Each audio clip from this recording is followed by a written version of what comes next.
بسم اللہ الرحمن الرحیم. یہ ممکن نہیں ہے. انما یتقبل اللہ من المتقین، قرآن کی آیت ہے. خدا عمل متقی فرد کا قبول کرتا ہے، کسی فاسق کا عمل قبول نہیں کرتا، کسی گنہگار کا عمل قبول نہیں کرتا. تو پہلے اپنے وجود کو پاک کر، وجود کی زمین کو پاک کر، پھر اس میں محبت علی کا دانہ ڈال، پھر دیکھیے میثم تمار کیسے بنتا ہے. آئے نراکی کی بیٹی عفیفہ خاتون شادی شدہ تھی، شوہر حج کر کے آیا، اب مستطیع تھی، یعنی ان پہ حج واجب ہو چکا تھا. ان کا نام نکلا حج کے لیے. اب حج پہ کیسے جائیں؟ شوہر حج کر کے آیا، صرف انہی کا نام نکلا، ان کو اکیلا حج پہ جانا تھا. تو اپنے والد کو کہا کہ بابا میں کیسے جاؤں؟ غیرت مند بھائی اور شوہر کبھی اپنی عورتوں کو سفر پہ اکیلا نہیں بھیجتے. جب غیرت کم ہو جاتی ہے نا تو بیویوں کو اکیلا بھیج دیتے. وہ سفر زیارت ہی کیوں نہ ہو، اپنا بندہ ساتھ ہونا چاہیے، یا چند عورتوں کے ساتھ جائے. تو انہوں نے جو عورتیں جا رہی تھیں، 8-10 عورتیں ایک قافلے میں وہ پیدا کی. کہا بیٹی یہ ساری جاننے والی ہیں، 1-2 آیت اللہ اور کی بیٹیاں تھیں، ساتھ گئے. اب یہ خاتون اپنے باپ کو جب واپس آئی تو انہوں نے واقعہ سنایا.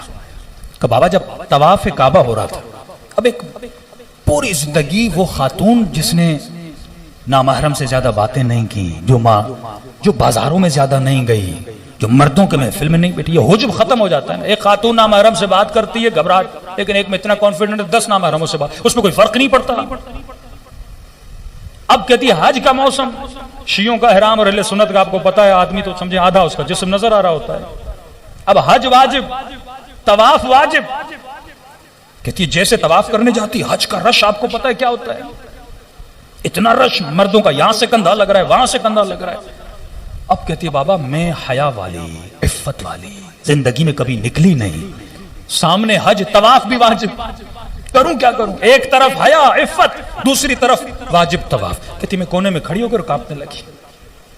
اس کے والد نے اس کو ذکر دیا تھا کہ بیٹی جب پریشان ہو جاؤ ایک ذکر کرو.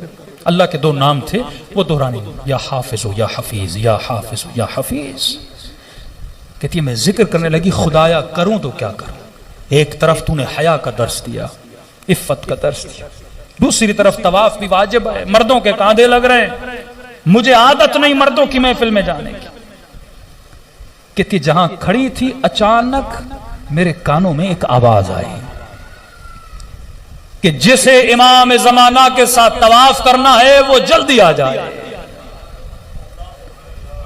کہتے کانوں سے بس آواز ٹکرائی، اور جیسے آواز ٹکرائی میری نگاہ 5-6 لوگوں پہ پڑی.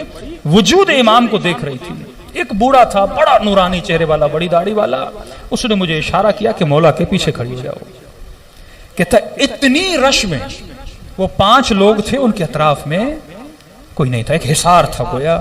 میں مولا کے پیچھے کھڑی رہی، میں نے 7 طواف امام کے پیچھے کیا. طواف کرنے کے بعد پھر کہ مجھے پتا نہیں لگا، اور مجھے یہ یاد بھی نہیں کہ میں نے 7 طواف میں ذکر کون سا کیا، کیونکہ وہ دہشت، وہ ابوہت جو امام زمانہ کی میرے وجود پہ تاری ہوئی. کہتے مجھے یاد نہیں میں نے ذکر کیا کیا، کہ میں نے صلوات پڑھی، میں نے تکبیر پڑھی، میں نے ذکر لبیک اللہم لبیک، کیا میں نے کہا مجھے کچھ یاد نہیں. بس میں امام زمانہ کے عشق میں گویا محبوط ہو چکی تھی، مجھے سمجھ نہیں آ رہی تھی. پھر جا کے میں وہیں جا کے کھڑی ہو گئی جہاں پہ پہلے کھڑی تھی، یہاں تک کہ وہ میری آنکھوں سے اوجھل ہو گئے. چہرہ میں نے امام کا نہیں دیکھا، آواز میں نے سنی تو من یتق اللہ یجعل لہ مخرجا ویرزقہ من حیث لا یحتسب ومن یتوکل علی اللہ فہو حسبہ. جب تو اللہ پہ توکل و تقوی کرتا ہے، اللہ کہتا ہے پھر میرا وعدہ ہے میں راستہ وہاں سے بناتا ہوں جہاں سے تو نے سوچا بھی نہیں ہے. جب رزق کی ذمہ داری میری ہے، تو حیا کر، تو عفیف بن، پھر دیکھ خدا تیرے لیے کیا کرتا ہے، وہ خود راستے بناتا ہے. تو عزیز و توکل کی کمی ہے. جتنا مولا حسین کا نام لیتے ہو اتنا امام حسین پہ یقین بھی کیا کرو، جتنا خدا کا نام لیتے ہو اتنا یقین بھی کیا کرو.